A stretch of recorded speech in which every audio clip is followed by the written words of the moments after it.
안녕하세요. 임승우 목사님의 묵상 역대하 35장 1. 제목 왜 유월절일까? 요시야가 예루살렘에서 여호와께 유월절을 지켜 첫째 달 14째 날에 유월절 어린 양을 잡으니라. 역대하 35장 1절. 언약을 세워. 솔로몬 이후에 유월절을 지켰다고 기록된 왕은 히스기야와 요시야 둘 뿐입니다. 히스기야는 갑작스럽게 개혁을 진행하다가 2월이 되어서야 유월절을 지켰습니다.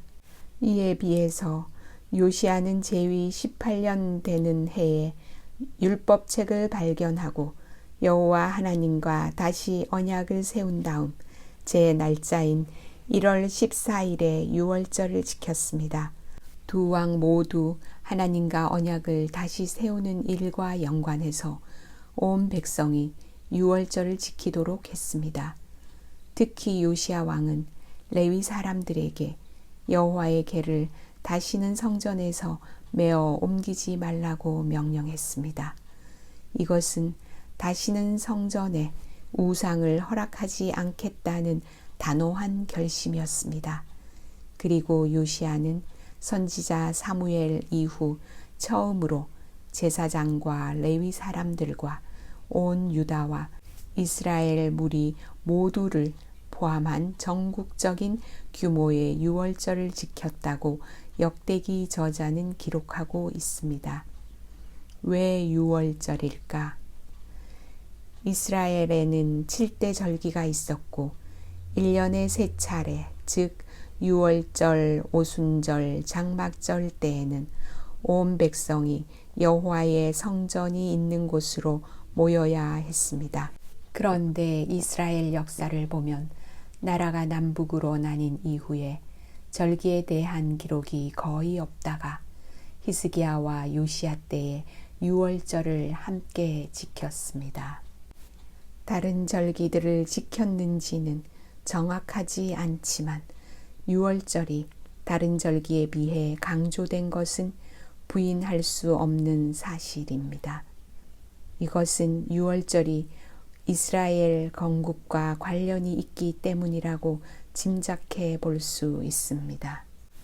우상 숭배로 무너진 나라를 되살리기 위해 여호와 하나님과 언약을 새롭게 한 유대 왕들은 나라의 뿌리가 어디에 있는지와 여호와 하나님이 그들을 애굽에서 어떻게 구원하셨는지를 상기시켜 줄 필요가 있었을 것입니다.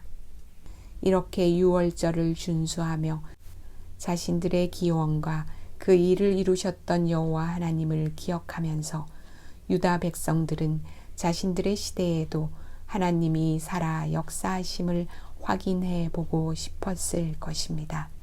그러나 선지서들을 보면 유대 왕들이 유월절을 강조함으로 약속된 메시아가 오심으로 이스라엘이 결국은 회복될 것이라는 희망을 말했음을 알 수 있습니다.